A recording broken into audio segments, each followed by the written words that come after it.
Hello friend, तो हम लोग कंटिन्यू करते हैं अपना मॉडर्न पीरियोडिक टेबल जो हम लोगों ने लास्ट वीडियो में पढ़ा है, कंटिन्यू किया है।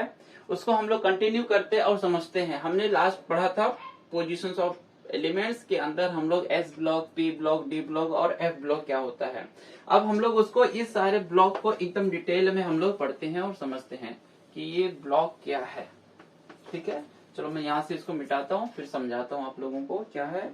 ये हमारा रहेगा लेक्चर नंबर, इसी पार्ट्स को मैं कंटिन्यू कर रहा हूँ। तो यहाँ पे हमारा सब नंबर है 1 2 3 4 5 6 7। ये हमारा लेंथेनाइड और एक्टेनाइड सीरीज हो गया। तो चलो बच्चा लोग, हम लोगों ने सारे ब्लॉक्स पढ़ लिया कि S block, P block, D block और एफ ब्लॉक एलिमेंट्स क्या क्या होता है। तो अब ये ब्लॉक जो हमने पढ़ा उसको और डिटेल में पढ़ते हैं कि वो एस ब्लॉक मतलब क्या है। तो हम लोग एकदम डिटेल में पढ़ेंगे एस ब्लॉक क्या होता है। अब इसके सारे पॉइंट्स ना नोट करते जाना आप लोग। जब ये नोट करेंगे ना तो ये हमको मतलब नोट्स और एग्जाम के लिए तो अच्छा रहेगा, हमारे नॉलेज के लिए भी अच्छा रहेगा। क्या देखो क्या क्या पॉइंट बता रहा हूँ। अगर एस ब्लॉक देखोगे तो एस ब्लॉक के अंदर क्या क्या आता है, ग्रुप 1 और ग्रुप 2 आते हैं। मैंने बताया पहले एस ब्लॉक के अंदर ग्रुप 1 एंड ग्रुप 2 आता है। तो जो पहला पॉइंट मैं बनाऊंगा इसमें नोट कर सकता हूँ, these S block elements, S block हम बोल सकते हैं S block contain group 1 and group 2।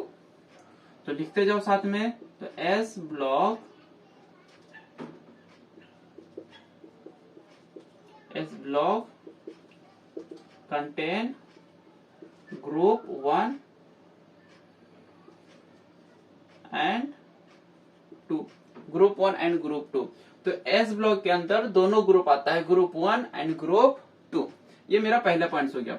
अगर मैं इसमें दूसरा पॉइंट बताऊं, अगर देखोगे तो जो ग्रुप 1 के एलिमेंट होते हैं उसके लास्ट ऑर्बिट में कितने इलेक्ट्रॉन होता है, एक। जो ग्रुप 2 होता है उसके लास्ट ऑर्बिट में कितने इलेक्ट्रॉन होता है, दो। जस्ट देख लो फटाफट, लास्ट ऑर्बिट जैसे हाइड्रोजन है तो उसका एटॉमिक नंबर 1, तो उसका इलेक्ट्रॉनिक कॉन्फ़िगरेशन 1। मैं यहाँ पे लिखता हूँ इलेक्ट्रॉनिक कॉन्फ़िगरेशन, ये अपना एलिमेंट हो गया। तो अब जैसे लिथियम ले लो, लिथियम का एटॉमिक नंबर 3, तो इसका इलेक्ट्रॉनिक कॉन्फ़िगरेशन क्या बनेगा, 2,1। फिर उसके बाद देख लो सोडियम, सोडियम का एटॉमिक नंबर 11, तो इसका इलेक्ट्रॉनिक कॉन्फ़िगरेशन क्या बनेगा, 2, 8 और 1। तो अगर ऑब्जर्व करोगे, या मैं पोटेशियम लिख देता हूँ, potassium atomic number 19, electronic configuration क्या बनेगा, 2, 8, 8 और 1। तो ऑब्जर्व करोगे तो पता चलेगा तुमको, जो ग्रुप 1 होता है उसके लास्ट ऑर्बिट में कितने इलेक्ट्रॉन आता है, 1। अब ऐसे ही ग्रुप 2 को लोगे तो जैसे ले लिया मैंने बेरिलियम, एटॉमिक नंबर क्या, 4, इसका इलेक्ट्रॉनिक कॉन्फ़िगरेशन क्या, 2,2। उसके बाद ले लिया मैग्नीशियम, मैग्नीशियम का एटॉमिक नंबर कितना है, 12, इसका इलेक्ट्रॉनिक कॉन्फ़िगरेशन 2, 8 और 2। उसके बाद आता है कैल्शियम, कैल्शियम का एटॉमिक नंबर कितना है, 20, इसका इलेक्ट्रॉनिक कॉन्फ़िगरेशन 2, 8, 8 और 2। तो ग्रुप 2 के एलिमेंट को देखोगे तो उसके लास्ट ऑर्बिट में 2 इलेक्ट्रॉन आता है। ग्रुप 1 को में देखोगे तो उसके लास्ट ऑर्बिट में 1 इलेक्ट्रॉन आता है। तो इससे हमको समझा क्या कि जो ग्रुप एस ब्लॉक होता है, हम लोग बोल सकते हैं दीज एलिमेंट्स कंटेन 1 और 2 electron in there last orbit. ये मेरा दूसरा पॉइंट था। तो हम लोग क्या लिखेंगे next point, these elements contain 1 और 2 electron in there last orbit, या हम लोग बोल सकते हैं आउटर मोस्ट सेल। ठीक है, चलो इसको नोट भी कर लेना। इसको मैं यहाँ के मिटा के लिखता हूँ इसको।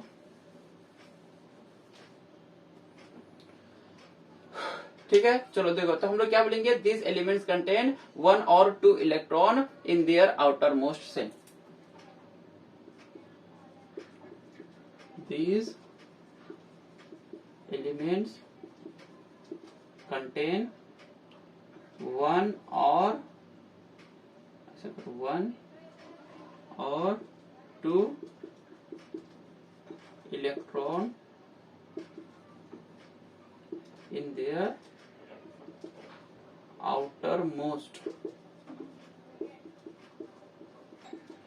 outermost cell। तो इसके एस ब्लॉक के एलिमेंट को देखोगे तो उसके आउटर मोस्ट सेल में क्या मिलेगा, लास्ट 1 या 2 इलेक्ट्रॉन मिलेगा। अब अगर दूसरा पॉइंट मैं लिखूं एस ब्लॉक एलिमेंट में, तो ये कैसा है, जैसे हमने देखा था जो मॉडर्न पीरियोडिक टेबल होता है, लेफ्ट साइड में क्या होता है, सब मेटल, और राइट साइड में क्या होता है, सब नॉन मेटल। तो ये एस ब्लॉक है किधर, लेफ्ट साइड में है। तो हम लोग बोल सकते हैं नेक्स्ट पॉइंट, जो एस ब्लॉक होता है वो सारे के सारे एलिमेंट्स क्या होते हैं, सब मेटल होते हैं। किसको छोड़ के, हाइड्रोजन को छोड़ के जितने सारे एलिमेंट होते हैं एस ब्लॉक के, वो सब क्या होते हैं, मेटल। तो all these elements are metal, हम लोग बोल सकते हैं all these elements are metals. सभी के सभी क्या है, मेटल हैं। किसको छोड़ के, तो मैं यहां पे लिखूंगा एक्सेप्ट हाइड्रोजन। हाइड्रोजन को छोड़ के बाकी सभी एलिमेंट्स क्या हैं, एस ब्लॉक के मेटल्स हैं। अब मैं अगर नेक्स्ट पॉइंट बताऊं, तो ये जो एस ब्लॉक एलिमेंट्स होता है, S block means S block elements को क्या बोला जाता है, नॉर्मल एलिमेंट्स। तो हम लोग बोल सकते हैं these elements या S block is also या S block is also known as normal elements. S block को क्या किया जाता है, नॉर्मल एलिमेंट्स बोला जाता है। नॉर्मल क्यों बोला जाता है, कि सिंपली उसका लास्ट का एक ऑर्बिट इनकम्प्लीट होता है, मींस लास्ट शेल जो होता है उसका इनकम्प्लीट होता है, इसलिए इसे क्या बोला जाता है, नॉर्मल एलिमेंट्स बोला जाता है। तो ये एस ब्लॉक नोट कर लो। अब सेम हम लोग देखेंगे ना, सिमिलर पैटर्न में मैं पी डी और एफ भी लिखाऊंगा। तो ये एस ब्लॉक नोट कर लो। चलो ठीक है, तो अभी हम लोग एस ब्लॉक पढ़ लिए, अब हम लोग पी ब्लॉक पढ़ेंगे। तो हमको ये ब्लॉक पढ़ना ना बहुत सिंपल है बेटा, इसमें कोई रॉकेट साइंस नहीं है, बहुत सिंपल सा है, थोड़ा सा ध्यान दो हो जाएगा। तो एस ब्लॉक पढ़ लिया हमने, अब हम लोग पी ब्लॉक पढ़ेंगे। अब पी ब्लॉक ध्यान से देखोगे तो क्या आता है, ग्रुप 13 से लेके ग्रुप 18 तक। जो फर्स्ट पॉइंट हमारा एज इट इज था, एस ब्लॉक में पहला क्या है, ग्रुप 1 और ग्रुप 2, और इसका पहला पॉइंट क्या बनेगा, S P block contain group 13 to group 18। तो पी ब्लॉक के बारे में हम लोग लिखते हैं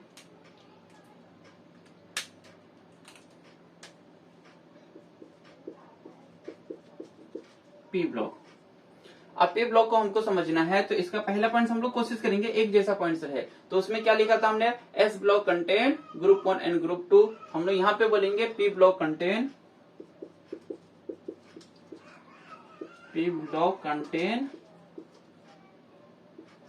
ग्रुप 13 टू 18। अब पी ब्लॉक के अंदर क्या आता है, ग्रुप 13 से लेके ग्रुप 18 तक आता है। ये मेरा फर्स्ट पॉइंट हो गया। अब सेकेंड पॉइंट देखोगे तो जैसे हमने देखा था, एस ब्लॉक के एलिमेंट में लास्ट ऑर्बिट में 1 और 2 इलेक्ट्रॉन होता है। अब ऐसे ही तुम अगर boron, carbon, nitrogen, oxygen, fluorine ये सब कैलकुलेट करोगे, देखोगे तो इसके लास्ट ऑर्बिट में 3, मतलब जितना ग्रुप नंबर है उतना ही इलेक्ट्रॉन रहेगा। तो 13 है तो इसके लास्ट ऑर्बिट में 3 इलेक्ट्रॉन, ये 14 है तो इसके लास्ट ऑर्बिट में 4। इलेक्ट्रॉनिक कॉन्फ़िगरेशन में बताऊंगा अभी, तो 4, 5, 6 ऐसे आते जाएगा। तो हम लोग बोल सकते हैं these elements contain 3 to 8 electron in their outermost cell। तो हम लोग बोल सकते हैं these elements contain 3 to 8 electrons in their outer most shell. अगर देखोगे इसके आउटर मोस्ट सेल में तो 3 से लेके 8 इलेक्ट्रॉन आएगा। अबे जैसे बोरॉन का निकालोगे इलेक्ट्रॉनिक कॉन्फ़िगरेशन तो क्या बनेगा, बोरॉन का जिसे नंबर कितना है 5, तो बनेगा 2,3। तो इसके लास्ट ऑर्बिट में कितना इलेक्ट्रॉन आ गया, 3। कार्बन ले लो, जिसे इसका एटॉमिक नंबर है 6, तो क्या बनेगा इलेक्ट्रॉनिक कॉन्फ़िगरेशन 2,4, तो लास्ट ऑर्बिट में क्या आ रहा है 4। नाइट्रोजन का एटॉमिक नंबर ले लोगे तो कैसा आ रहा है 7, तो 2,5। इसी तरीके से क्या होएगा, वो आते जाएगा। तो कितने आते जाएंगे, 3 से लेके 8। ये हमने सेकेंड पॉइंट पढ़ लिया। अब थर्ड पॉइंट अगर हम लोग देखोगे तो जो पी ब्लॉक एलिमेंट्स होता है वो क्या क्या कंटेन करके रखता है। अब ये कहाँ पे है, जैसे S block extreme left hand side में था तो सभी के सभी क्या थे, मेटल थे। अब जब पी ब्लॉक यहाँ पे आओगे, देखोगे ये एकदम राइट साइड में है, तो इसके अंदर तुमको अलग अलग चीजें दिखाई देगी। तो हम लोग बोल सकते हैं P block contain P block elements contain, क्या कंटेन करके रखा है इसके अंदर, तो देखोगे metals, non metals and metalloids. इसके अंदर क्या मिलेगा तुमको, पी ब्लॉक एक ऐसा ब्लॉक है जिसके अंदर मेटल, नॉन मेटल्स और मेटालॉइड्स ये तीनों चीज मिलेगा आप लोगों को। अब अगर चौथा पॉइंट्स लोगे तो अगर देखोगे तो ये जो पी ब्लॉक एलिमेंट्स होता है उसका भी सिंपली लास्ट का एक ऑर्बिट इनकम्प्लीट होता है। एक ऑर्बिट इनकम्प्लीट होता है, इसके वजह से उसको भी क्या बोला जाता है, नॉर्मल एलिमेंट्स बोला जाता है। तो हम लोग बोल सकते हैं P block is also known as normal elements. तो पी ब्लॉक को भी क्या बोला जाता है, नॉर्मल एलिमेंट्स बोला जाता है। तो देखो इसी तरीके से हमने पी पढ़ लिया, ये पॉइंट याद रखो। अब हम लोग पढ़ेंगे डी ब्लॉक, इसको नोट कर लो। चलो बच्चों, तो देखो बहुत सिंपल सा है बेटा, हम लोग कैसे फटाफट फटाफट सारे पॉइंट्स को पढ़ते जा रहे हैं। अब हम लोग पढ़ेंगे डी ब्लॉक एलिमेंट्स को। तो देखो डी ब्लॉक क्या होता है, समझोगे डी ब्लॉक तो देखोगे तो डी ब्लॉक कौन सा ग्रुप आता है, ग्रुप 3 से लेके ग्रुप 12 तक के एलिमेंट्स को क्या बोला जाता है, डी ब्लॉक एलिमेंट्स। तो हम लोग बोलेंगे D block contain group 3 to group 12। पहला पॉइंट एक जैसा, D block elements contain group 3 to 12। अब डी ब्लॉक के अंदर क्या आता है, ग्रुप 3 से लेके ग्रुप 12 तक, ग्रुप 3 टू ग्रुप 12। अब दूसरा पॉइंट देखोगे अगर डी ब्लॉक एलिमेंट्स का, तो डी ब्लॉक एलिमेंट्स ऐसे होते हैं जिसके हम लोग बोल सकते हैं लास्ट के 2 ऑर्बिट क्या होते हैं, इनकम्प्लीट होते हैं। तो अब वो मैं समझाता हूँ क्या होता है, पहले लिखेंगे हम लोग। तो हम लोग बोल सकते हैं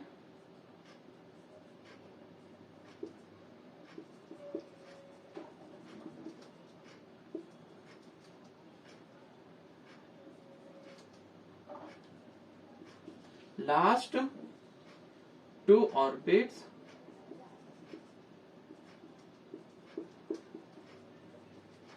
आर इनकम्प्लीट। अब जैसे हम लोग एस और पी ब्लॉक में देख रहे थे, जो एलिमेंट्स थे वो लास्ट का जो सेल या ऑर्बिट था वो इनकम्प्लीट रहता था, लेकिन जो डी ब्लॉक एलिमेंट्स रहेगा उसके लास्ट के क्या रहते हैं, 2 ऑर्बिट इनकम्प्लीट रहते हैं। जब आगे तुम लोग पढ़ोगे 11th में, तो 11th में जब एस पी ब्लॉक के तो अलग तरीके से एक इलेक्ट्रॉनिक कॉन्फ़िगरेशन पढ़ोगे, मीन्स कैसे इलेक्ट्रॉनिक कॉन्फ़िगरेशन निकालते हैं। तो जिसे बोलते हैं हम लोग अबो प्रिंसिपल से हम लोग निकालते हैं 1s2 2s2 2p6 3s2 ऐसा निकालते जाते हैं हम लोग। तो वो अलग तरीका है, खाली इतना ही याद रखो, जो डी ब्लॉक एलिमेंट्स होता है उसके लास्ट के 2 ऑर्बिट इनकम्प्लीट होते हैं। अब थर्ड पॉइंट लिखोगे तो ये भी किधर दिख रहा है, ये लेफ्ट साइड में ही है, मतलब मिडल में है। और डी ब्लॉक क्या होता है, डी ब्लॉक के जो एलिमेंट्स होते हैं क्या होते हैं, सबके सब मेटल होते हैं। तो हम लोग बोल सकते हैं all these elements are metal. D block के सारे एलिमेंट्स कैसे होते हैं, all these elements are metals। ये सभी के सभी एलिमेंट्स क्या होते हैं, मेटल होते हैं। अब मोस्ट और इम्पोर्टेंट पॉइंट, जो डी ब्लॉक है अगर देखोगे तो ये एस और पी दोनों के बीच में है। जब हम लोग लेफ्ट से राइट मूव करते हैं, तो जब लेफ्ट टू राइट मूव करते हैं तो जो मेटल की प्रॉपर्टी है वो डिक्रीज होती है। तो हम लोग देखते हैं डी ब्लॉक एलिमेंट्स को बोला जाता है ट्रांजिशंस एलिमेंट। क्या बोला जाता है, ट्रांजिशंस एलिमेंट्स। तो हम लोग बोल सकते हैं D block is known as, क्या बोलते हैं हम लोग, known as transition element. Transition, इसको हटा दो, ट्रांजिशन एलिमेंट्स। ट्रांजिशंस मतलब क्या, यहाँ पे मेटल्स, यहाँ पे नॉन मेटल्स, तो ये क्या करता है, इंटरमीडिएट के जैसा काम करता है।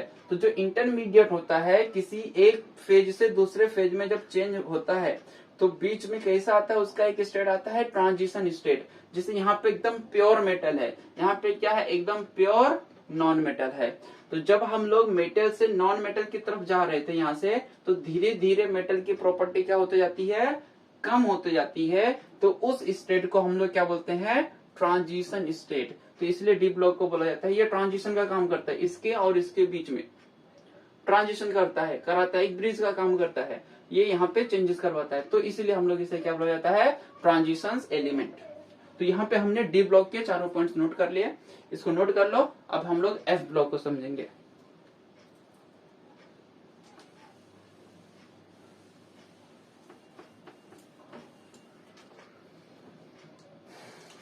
चलो ध्यान दो बेटा,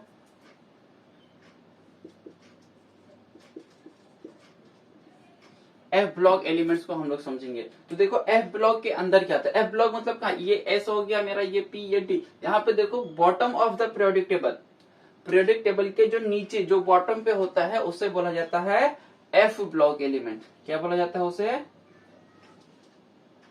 एफ ब्लॉक एलिमेंट बोला जाता है उसे। तो देखो यहाँ पे हम लोग लिखते हैं, समझते हैं। अब एफ ब्लॉक के अंदर आता क्या, यहाँ पे दो ग्रुप है, दो सीरीज है, एक है लेंथेनाइड और एक है एक्टिनाइड। तो हम लोग बोल सकते हैं elements present at the bottom of the modern periodic table, जो एलिमेंट्स प्रेजेंट होता है bottom of the modern periodic table, that is lanthanide और एक्टिनाइड। तो हम लोग बोल सकते हैं first point,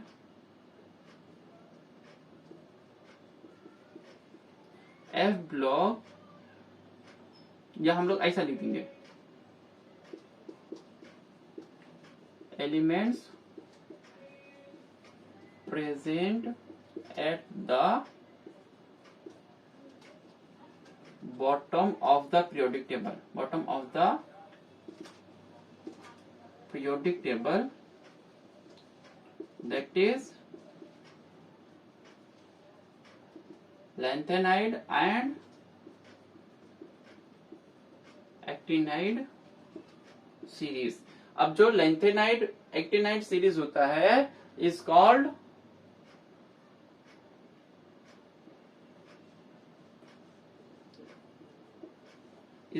as F block. इसे क्या बोलते हैं हम लोग, एफ ब्लॉक बोलते हैं। अब जैसे डी ब्लॉक के लास्ट के दो ऑर्बिट इनकम्प्लीट थे, वैसे ही एफ ब्लॉक के लास्ट के 3 ऑर्बिट क्या होते हैं, इनकम्प्लीट होते हैं। तो हम लोग बोल सकते हैं दीज एलिमेंट्स हैव,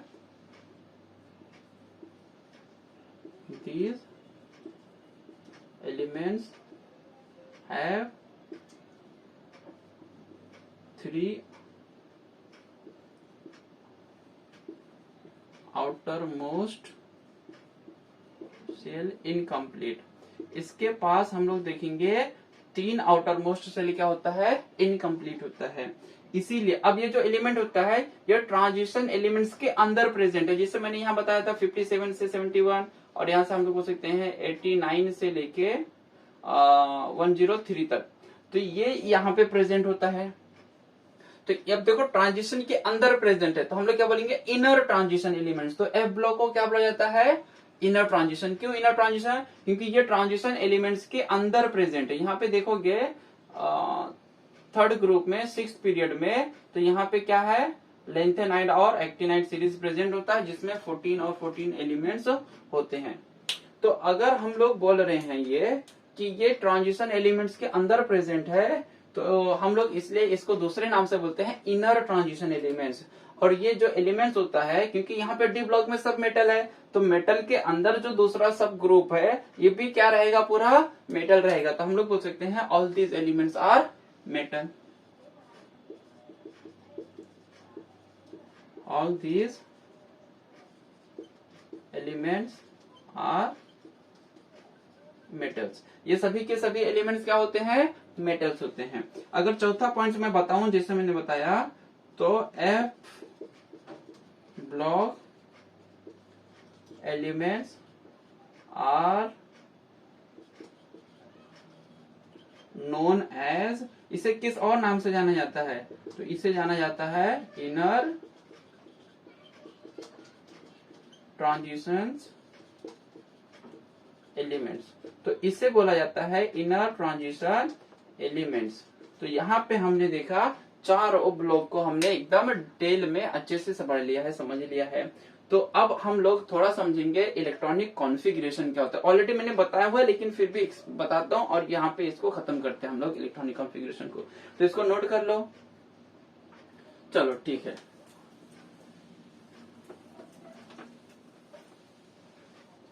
तो ये चीजें ना जो मैं बता रहा हूँ इलेक्ट्रॉनिक कॉन्फ़िगरेशन, ये मेरे प्रीवियस मतलब चैनल पे जाओगे सर्च मारोगे तो मिल जाएगा इलेक्ट्रॉनिक कॉन्फ़िगरेशन। अब देखो इलेक्ट्रॉनिक कॉन्फ़िगरेशन क्या होता है, मैं समझाता हूँ इसी इलेक्ट्रॉनिक कॉन्फ़िगरेशन। तो इलेक्ट्रॉनिक कॉन्फ़िगरेशन क्या होता है, कितने होते हैं? जैसे अभी हमने ले लिया लिथियम। लिथियम का एटॉमिक नंबर कितना है? 3। लिथियम का एटॉमिक नंबर कितना है? 3। तो अगर कोई मुझे को बोलता है इसका इलेक्ट्रॉनिक कॉन्फ़िगरेशन लिखो, तो मैंने लिख दिया 2,1। तो अब ये पहले पता कैसे चला कि फर्स्ट ऑर्बिट में 2 या 1 गया है? तो अब इसको समझाता हूँ। ये क्या होता है? न्यूक्लियस। न्यूक्लियस के अंदर होता है न्यूट्रॉन और प्रोटॉन। न्यूट्रॉन मीन्स न्यूट्रल होता है, उस पर कोई चार्ज नहीं होता है। प्रोटॉन पे पॉजिटिव चार्ज होता है। तो अब जहां पे न्यूट्रॉन और प्रोटॉन होते हैं उसे क्या बोला जाता है हम लोग? न्यूक्लियस। अब देखो इसके बाजू में कुछ ऑर्बिट होते हैं, कोई ऑर्बिट बोलता है, कोई शेल बोलता है। तो अब अगर मेरे को लिथियम का इलेक्ट्रॉनिक कॉन्फ़िगरेशन बनाना है तो मैं यहाँ पे देखो मैंने डायग्राम बना दिए, बनानी डायग्राम बराबर,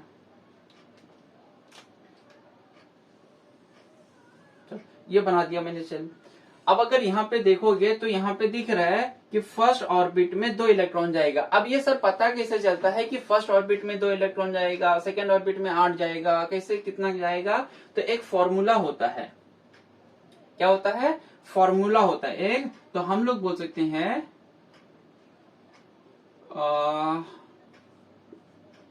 ऑर्बिट या शेल इज इक्वल टू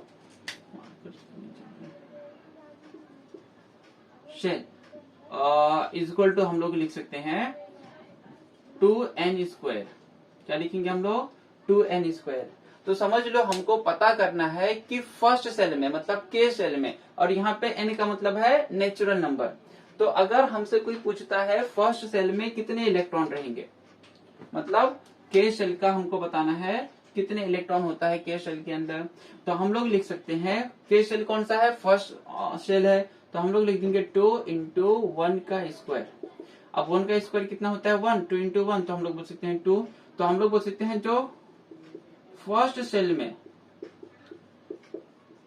जो इलेक्ट्रॉन रहेगा वो कितना जाएगा? इलेक्ट्रॉन 2 इलेक्ट्रॉन जाएगा।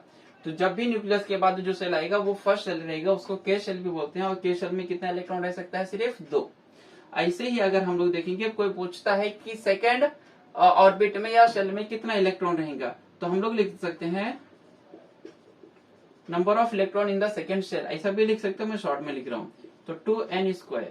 अब हमको कौन से सेल का पता करना है? सेकेंड सेल का, मीन सेकेंड ऑर्बिट का। तो हम लोग क्या करेंगे, ये 2 लिख दिया, n की जगह पे क्या हो जाएगा? 2 नंबर ऑफ ऑर्बिट या सेल, 2 का स्क्वायर। तो 2 × 4 कितना हो जाएगा? 8। तो मतलब हमको पता चला कि जो सेकेंड सेल रहेगा उसमें ज्यादा से ज्यादा कितना इलेक्ट्रॉन रहेगा? मैक्सिमम 8 इलेक्ट्रॉन रह सकता है।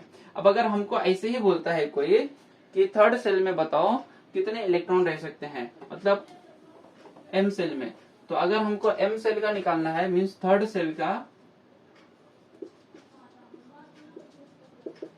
का अगर हमको निकालना है तो देखो कैसे निकालेंगे हम लोग? 2n²। अब n की जगह पे कितना आ जाएगा? 3। हमको थर्ड सेल का निकालना है, तो 2 × 3 का स्क्वायर, 2 × 9 18। जो थर्ड सेल रहेगा उसमें 18 इलेक्ट्रॉन रहेंगे। अगर ऐसे फोर्थ सेल का निकालना है तो 2n², यहाँ पे डाल दो 4 का स्क्वायर, ये 2, ये 16, कितना हो जाएगा? फोर्थ सेल में 32। तो इसी तरीके से जो हमने निकाला जो के एल एम और एन सेल होता है, इसको हम लोग फर्स्ट, सेकेंड, थर्ड और फोर्थ सेल भी बोलते हैं हम लोग। तो जो फर्स्ट सेल होता है उसमें मैक्सिमम 2 इलेक्ट्रॉन रह सकता है, सेकेंड सेल में मैक्सिमम 8 इलेक्ट्रॉन, थर्ड सेल में मैक्सिमम 18 और फोर्थ सेल में मैक्सिमम 32 इलेक्ट्रॉन रह सकता है। यह हमारा था इलेक्ट्रॉनिक कॉन्फ़िगरेशन का बेसिक। ठीक है, तो अभी हम लोग कुछ एलिमेंट्स का इलेक्ट्रॉनिक कॉन्फ़िगरेशन निकालते हैं, जो कि तुम लोगों को समझने के लिए आसानी रहेगा। जब भी चैप्टर हम पढ़ोगे या बताया जाएगा, ध्यान दो। अब हम लोग को फॉर एग्जांपल लिथियम का निकालना है इलेक्ट्रॉनिक कॉन्फ़िगरेशन। लिथियम का नंबर कितना है? 3। अब एटॉमिक नंबर इसका 3 है, इसका इलेक्ट्रॉनिक कॉन्फ़िगरेशन ड्रॉ करोगे तो ये हो जाएगा न्यूट्रॉन प्रोटॉन। अब देखो ये फर्स्ट सेल, ये सेकेंड सेल है, कितने इलेक्ट्रॉन इसके पास? 3 इलेक्ट्रॉन है। तो फर्स्ट ऑर्बिट में कितने इलेक्ट्रॉन चले गए? 2। ये फर्स्ट ऑर्बिट में 2 इलेक्ट्रॉन हो गया, बचा कितना? 1, जो कहाँ चले जाएगा? सेकेंड ऑर्बिट में चले जाएगा। तो हम लोग ऐसा स्ट्रक्चर नहीं ड्रॉ करके इसको 2,1 लिख सकते हैं, मतलब फर्स्ट ऑर्बिट में 2, सेकेंड ऑर्बिट में 1। अब अगर ऐसे ही हमको कोई बोला जाए सोडियम का इलेक्ट्रॉनिक कॉन्फ़िगरेशन निकालो, तो सोडियम का एटॉमिक नंबर है कितना? 11। अब जब 11 है तो फर्स्ट सेल में कितने इलेक्ट्रॉन चले जाएगा? 2। फर्स्ट सेल में 2 इलेक्ट्रॉन चले गया। फिर देखोगे बताओ 11 था, 2 चले गया, बचा कितना? 9। अब 9 में से जो सेकेंड ऑर्बिट में वो कितने इलेक्ट्रॉन जाते हैं? उसमें सिर्फ 8। अब बचा कितना? देखो 8 और 2 10 हो गया, जो बचेगा वो किस में जाएगा? थर्ड सेल में जाएगा। तो 2 8 और 1 हो गया। अगर ऐसे ही मैं बताऊं बेरिलियम, तो बेरिलियम का एटॉमिक नंबर है कितना? बेरिलियम का एटॉमिक नंबर है 4। अब बेरिलियम का एटॉमिक नंबर 4 है तो पहले ऑर्बिट में 2 इलेक्ट्रॉन चले गए, अब 4 में से 2 चले गया तो बचा कितना? 2। मतलब सेकेंड ऑर्बिट में कितना इलेक्ट्रॉन जाएगा? 2 इलेक्ट्रॉन जाएगा। ठीक है, अगर ऐसे ही हम लोग ले लेंगे कार्बन को, जिसका नंबर कितना है? 6। मतलब इसके पास 6 इलेक्ट्रॉन है। 6 इलेक्ट्रॉन है तो पहले ऑर्बिट में 2 इलेक्ट्रॉन चले जाएंगे। अब 6 में से 2 चले गए तो बचे कितने? 4। और सेकेंड ऑर्बिट में रह कितने सकते हैं? 8। तो ये हो गया 4, 2,4 हो गया। ऐसे ही अगर ऑक्सीजन का निकालोगे तो ऑक्सीजन का एटॉमिक नंबर कितना है? 8 है। इसका देखो फर्स्ट ऑर्बिट में कितने इलेक्ट्रॉन चले गए? 2। अब 8 में से 2 चले गया तो बचा कितना? 6। अब 6 है तो सेकेंड ऑर्बिट में यहाँ रहे कितने? 7 रहता तो भी यहीं पे डालते, 8 रहता तो भी यहीं पे डालते। ठीक है, समझ में आया? अब अगर फॉर एग्जांपल समझना है नियोन को ले लो।